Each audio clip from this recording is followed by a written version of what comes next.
Hi hello నమస్తే aspirants. AP డిఎస్సికి సంబంధించిన ఆస్పిరెంట్స్ అందరికీ నమస్తే. 13th మార్నింగ్ సెషన్ ఎస్జిటికి సంబంధించిన మ్యాథ్స్ పీవైక్యూలు మనము పూర్తిగా ఈ వీడియో సెషన్లో మీకు అందించడం జరుగుతుంది. ఈ వీడియోని పూర్తి వరకు చూస్తే మీకు ఏపీ డిఎస్సి ప్రిపరేషన్లో భాగంగా మీరు మరింత ముందుకు వెళ్తారు. ఇందులో భాగంగా మనకు ఒక 10-15 మినిట్స్ మీరు నాకు కేటాయిస్తే మ్యాథ్స్లో మీరే మీకు వచ్చినటువంటి అనుభూతిని, మ్యాథ్స్లో ఇంత ఈజీగా ఈ క్వశ్చన్స్ని ఎలా అటెంప్ట్ చేయాలో మీకే అర్థం చేసుకుంటారు. సో ఇందులో భాగంగా ఫస్ట్ క్వశ్చన్ మనకు 4th, 5th క్లాస్ సంబంధించినటువంటి dividend, quotient and remainder values ఇచ్చారు, డివైజర్ అడుగుతున్నారు. సో దీనికోసం మనకు కనుక్కోవాల్సింది ఏం లేదు, విభాజ్యం విలువ ఆల్రెడీ వాళ్ళే ఇచ్చారు. సో విభాజ్యం is equal to divisor into quotient plus remainder. So ఇందులో వాల్యూస్ మనం పుట్ చేస్తే 5234 ఈజ్ ఈక్వల్ టు డివైజర్ మనం కనుక్కోవాలి. కోషంట్ వాల్యూ మనకు 15 ఇవ్వడం జరిగింది ప్లస్ 14. సో ఇక్కడ ప్లస్ చేసే వాల్యూని మనము ఇటు సైడ్ పక్షాంతరం చెందిస్తే so 14 is equal to 15 into D. So 5220 is equal to D into 15. So 5220 divided by 15 is equal to D. 15 3s are 45, 15 6s are 15, 8s are. So 348 option 4 అనేది correct answer అవుతుంది.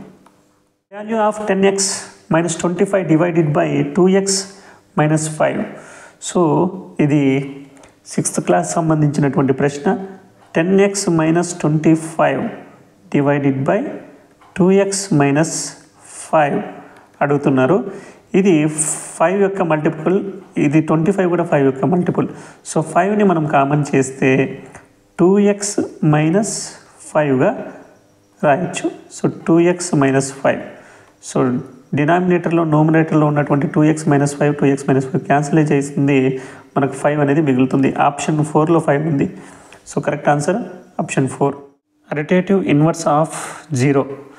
So 0 యొక్క సంకలన విలోమము 0నే అవుతుంది. So that is equal to 0 వస్తుంది మనకు. So 0 యొక్క సంకలన విలోమం 0నే అవుతుంది కాబట్టి ఆప్షన్ 2 కరెక్ట్ ఆన్సర్ అవుతుంది. Number of times a wheel of radius 14 cm must be rotated to go 305 to 52 meters. Take pi is equal to 22/7. So radius ఇచ్చారు. Radius ఇస్తే మనకు వృత్తం యొక్క చుట్టుకొలత అంటే వృత్త పరిధిని కనుక్కోవాలి. సో రేడియస్ ఇస్తే సర్కంఫరెన్స్ మనం కనుక్కోవడానికి 2πr ఫార్ములా. సో 2πrలో 2 into 22/7 into r. So 2 into 22/7 r value మనకు 14గా ఇవ్వడం జరిగింది. 2s are. సో 88 సర్కంఫరెన్స్ 88గా ఇవ్వడం జరిగింది.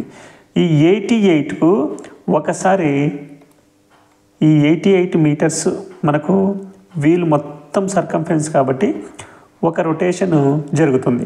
కానీ మనకు ఇచ్చిన మొత్తం వాల్యూ 352.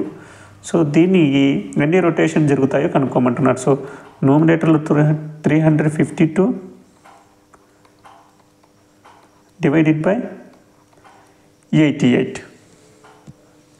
మనకు 11 8s are, 11 3s are, 2s are, 8 4s are. So option 2 correct answer అవుతుంది.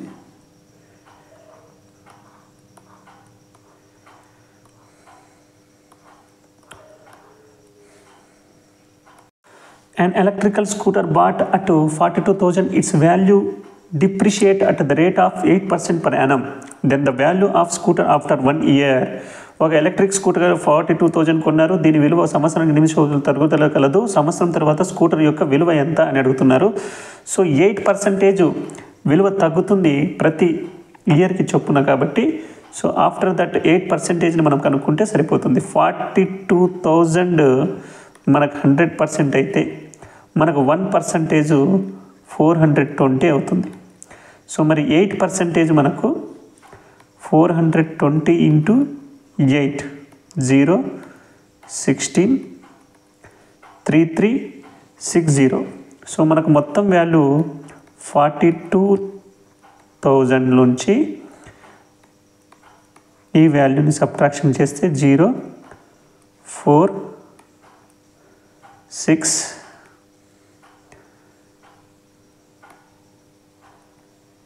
8 3. సో ఆప్షన్ 4 అనేది కరెక్ట్ ఆన్సర్ అవుతుంది. దీన్ని మరో విధంగా కూడా చేయగలుగుతాం. సో ఇంకొక మెథడ్లో చూస్తే ఈ క్వశ్చన్కి ఆన్సర్ చెక్ చేద్దాం. సో 100% 42,000 మనకు 100% అవుతుంది. సో 1 ఇయర్ తర్వాత దీని వాల్యూ 8% తగ్గుతుంది. సో తగ్గిన తర్వాత 8 తీసేస్తే 100లోంచి 8 తీసేస్తే 92 వాల్యూ అవుతుంది. సో 92% వాల్యూ ఎంతో కనుక్కోమంటున్నారు. So 92/100 into 42,000. సో ఈ 0కి ఈ 00కి క్యాన్సిలైజేషన్ జరుగుతుంది. So 92 into 42.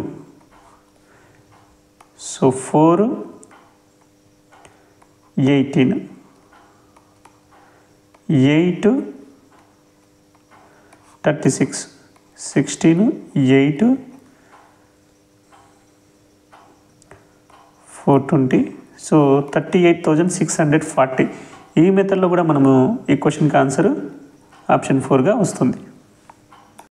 So mode of 2 -3 -1 -4 4 3 2 1 0.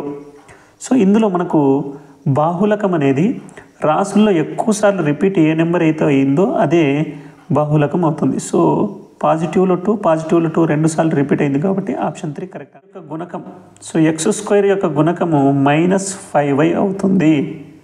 Option 4. 60 degree set squares are placed along their hypotenuse in such way their hypotenuse completely coincide each other. The polygon formed is. So 30 60 90 కోణాల కొలతలు గల 2 మూల మట్టాలను వాటి కర్ణాల వెంబడి కర్ణాలు ఏకీభవించే తాకున్నట్లు అమర్చితే బహుభుజ ఆకారం. సో ఈ రకంగా ఉండేటువంటి మూల మట్టాలు ఈ కర్ణానికి ఆనుకునేట్లు మరొక మూలమట్టం. సో ఇలా 2 మూలమట్టాలను మనము పెడితే మనకు వచ్చే ఆకారం దీర్ఘచతురస్రం. Square 3 square 4 square is 1 square 2 square 3 square 4 square యొక్క సగటు ఎంత అన్నారు. 1 స్క్వేర్ వాల్యూ 1 అవుతుంది. ప్లస్ 4 ప్లస్ 9 ప్లస్ 16 బై ఎన్ని రాసులు 4 రాసులు ఉన్నాయి కాబట్టి so 20 10. So 30/4 that is equal to 7.5. Option 2 correct answer అవుతుంది. కింది సర్వ సమీకరణాలలో సత్యమైనది. In the following identities which is true. a - b whole square is equal to a square plus b square minus 2ab అవుతుంది. ఇది సత్యము కాదు, ఇది సత్యము కాదు. a square minus b square is equal to a square 2ab. ఇది a square plus minus 2ab అవ్వాలి, ఇది తప్పు. So option 4 a square plus 2ab plus b square. So a plus b whole square is equal to ఇది 6కి సంబంధించినటువంటి ప్రాబ్లంలో వచ్చినటువంటి text book problem.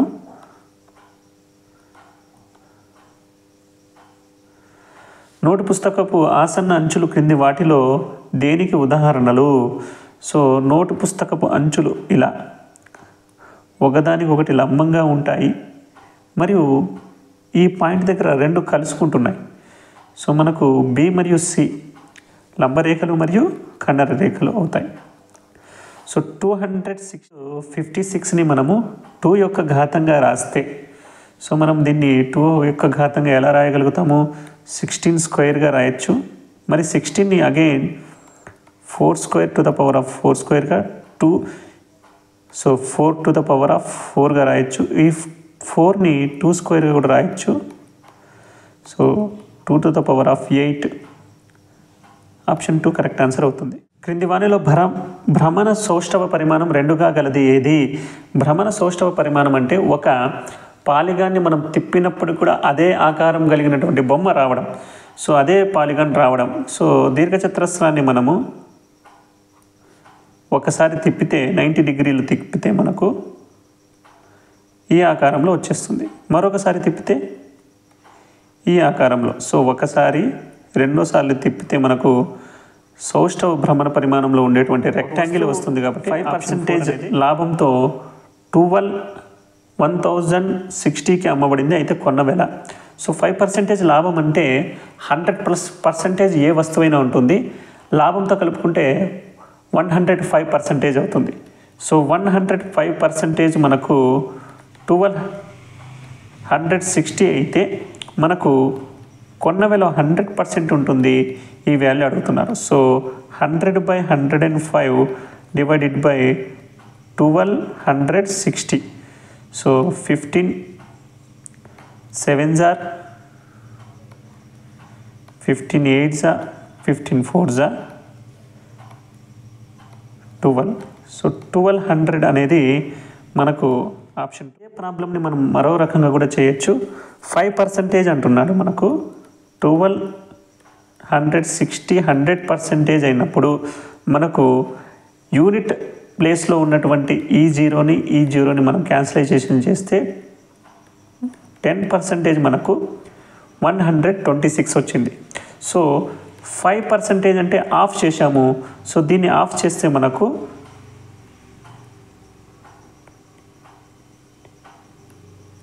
63 అవుతుంది.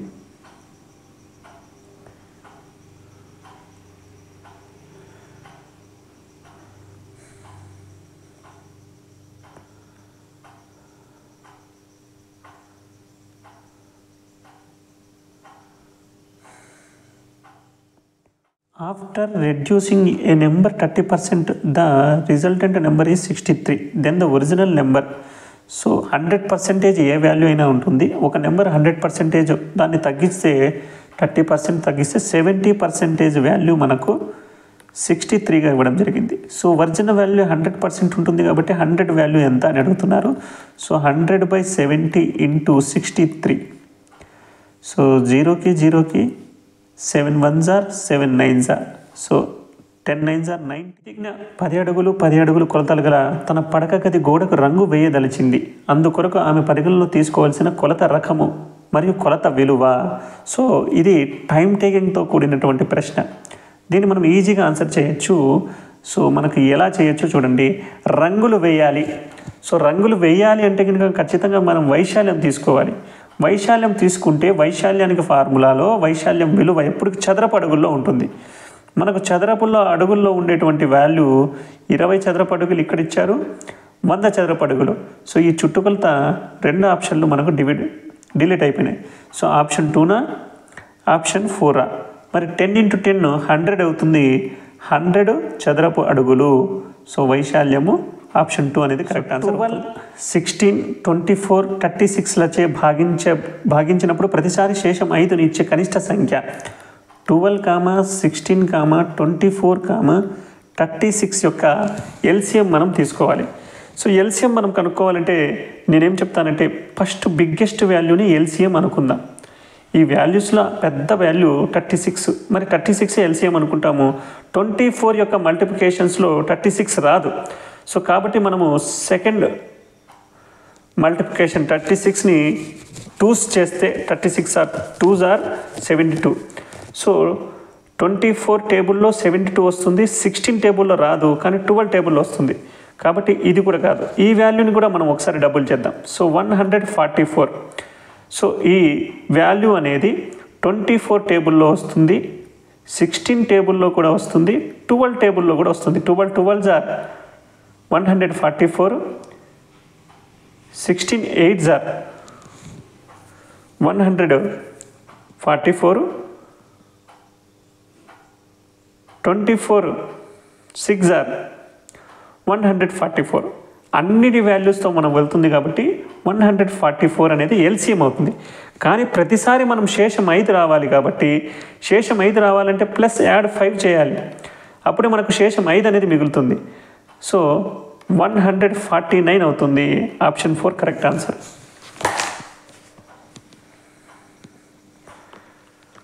ఒక చతుర్భుజంలో కోణాల నిష్పత్తి 1:2:3:4 అయితే ఆ చతుర్భుజంలో అతి పెద్ద అతి చిన్న కోణాల మధ్య భేదము.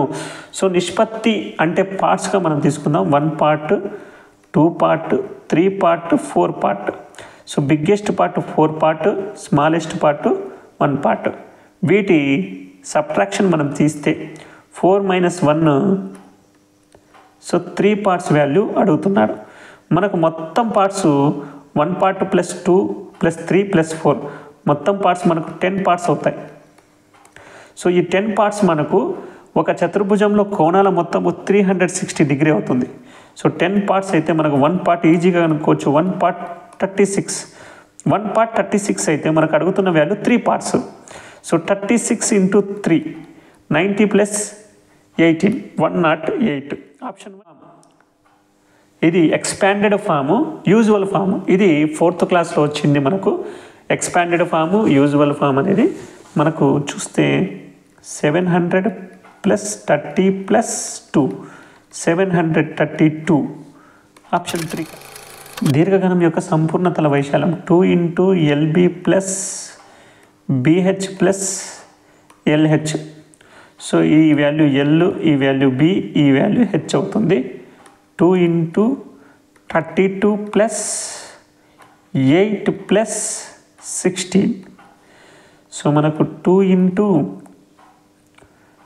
32 40 56 56 × 2 112 సెంటీమీటర్ క్యూబ్ వాల్యూ ఇచ్చాడు. 20 సెంటీమీటర్ స్క్వేర్ ఇచ్చాడు. సో క్యూబ్ ఇస్తే మనకు తప్పు అవుతుంది. సెంటీమీటర్ స్క్వేర్ వాల్యూ అనేది కరెక్ట్ అవుతుంది. మరి సెంటీమీటర్ స్క్వేర్ ఆప్షన్ 4లో ఉంది. జాగ్రత్తగా మనం ఒక పాచికను దొర్లించిన పరిపూర్ణ ఘన సంఖ్య రావడానికి గల సంభావ్యత పర్ఫెక్ట్ క్యూబ్ నెంబర్. ఒక పాచికను దొర్లించిన పరిపూర్ణ ఘన సంఖ్య రావడానికి సంభావ్యత. సో పాచికలో నెంబర్స్ 1, 2, 3, 4, 5, 6 ఉంటాయి. సో ఇందులో పరిపూర్ణ ఘన సంఖ్యలు మనం చూస్తే 1 cubed = 1, 2 cubed 8, 3 cubed 27. సో మనకు వచ్చే వాల్యూ ఒకటే ఉంది. మొత్తం పాసిబిలిటీస్ మనకు 6 ఉన్నాయి. 6 పాసిబిలిటీలో మనకు వచ్చే వాల్యూ ఒకటే ఉంది కాబట్టి 1/6 అనేది కరెక్ట్. ఇది 3rd క్లాస్కి సంబంధించిన ప్రశ్న. 12A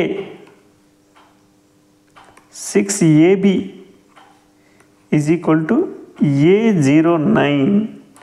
సో మనము కాస్త జాగ్రత్తగా గమనిస్తే ఈ యూనిట్ ప్లేస్లో ఉండే వాల్యూని మనం అడిషన్ చేస్తే మనకు 9 వాల్యూ రావాలి. 9 వాల్యూ రావడంతో పాటు ఇక్కడ మనకు అడిషన్ చేస్తే 0 రావాలి. 0 మనకు ఏ కేసులో వస్తుంది? ఇవి 2 అడిషన్ చేస్తే మనకు 10 అయినప్పుడే వస్తుంది. సో ఇక్కడ 10 కావాలంటే ఇది ఖచ్చితంగా 8 వాల్యూ ఉండాలి. సో ఇది 8 వాల్యూ అయితే మనకు 0 అనేది వస్తుంది. సో ఇది 8 వాల్యూ అవుతుంది అనుకుందాం. ఫర్ ఎగ్జాంపుల్ ఏ వాల్యూ 8 అవుతుంది. 8 + 2 10 అవుతుంది.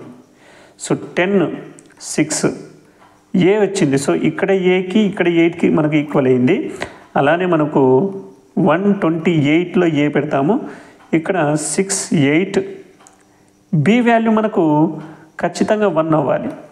అప్పుడే ఇది 10 8. సో ఏ వాల్యూ 8 అవుతుంది. హిట్ అండ్ ట్రయల్ ద్వారా మనము ఈ క్వశ్చన్కి ఆన్సర్ చేయగలుగుతాం. బాడ్ మాస్ ద్వారా ఇలాంటి ప్రశ్నని మనము ఈజీగా చేయగలుగుతాం. బాడ్ మాస్ ఏం చెప్తుందంటే ఫస్ట్ బ్రాకెట్లో ఉండే ప్రాబ్లమ్ని చేయాలి. సో ఈ బ్రాకెట్లకు కూడా ఆర్డర్ ఉంటుంది. ఫస్ట్ బార్ చేయాలి, తర్వాత క్లోజ్డ్ బ్రాకెట్, తర్వాత ఫ్లవర్ బ్రాకెట్స్లో ఉన్నటువంటి వాల్యూని చేయాలి. సో ఇక్కడ క్లోజ్డ్ బ్రాకెట్లో ఉన్న వాల్యూస్లో మనం ఆర్డర్ చూస్తే ఫస్ట్ బ్రాకెట్ అయిపోయింది, ఆఫ్ అయిపోయింది. డివిజన్ ఎక్కడైనా ఉందా అని చెక్ చేయాలి. డివిజన్ మనకు ఇక్కడ ఉంది. సో ఫస్ట్ మనం డివిజన్ చేయాలి. సో 5 / 5 -5 అవుతుంది. సో దీని వాల్యూ -5 అవుతుంది. డివిజన్ తర్వాత మనం మల్టిప్లికేషన్ చేయాలి. 5 5s are 25. సో 25కి మళ్ళీ మనము అడిషన్ చేయాలి. 25కి మనం 5 యాడ్ చేస్తే దీని వాల్యూ మొత్తం వాల్యూ మనకు 30 అవుతుంది. సో 30 మైనస్ సబ్ట్రాక్షన్ మనం చేస్తాము. సబ్ట్రాక్షన్ చేస్తే కనుక 30 మైనస్ 1 29 అవుతుంది. సో ఈ బ్రాకెట్లో ఉండే మొత్తం value 29 into 5 divided by 5. So ఈ 5కు ఈ 5 క్యాన్సిలైజేషన్ జరుగుతుంది. 29 అనేది ఆప్షన్ 4 మిగులుతుంది. సో ఇవండి మ్యాథ్స్కి సంబంధించిన అన్ని క్వశ్చన్లు. మీరు మీ విలువైన సమయాన్ని నాకు కేటాయించి ఇంత చక్కగా విన్నందుకు ధన్యవాదాలు. మరి ఇలాంటి వీడియోలు మీ దాకా రావాలంటే మీరు చేయాల్సిన పని ఒక్కటే, సబ్స్క్రైబ్ చేసుకోండి, లైక్ చేయండి, ఈ వీడియోని మీ ఫ్రెండ్స్ దాకా షేర్ చేయాల్సిన బాధ్యత కూడా మీదే. Thank you friends.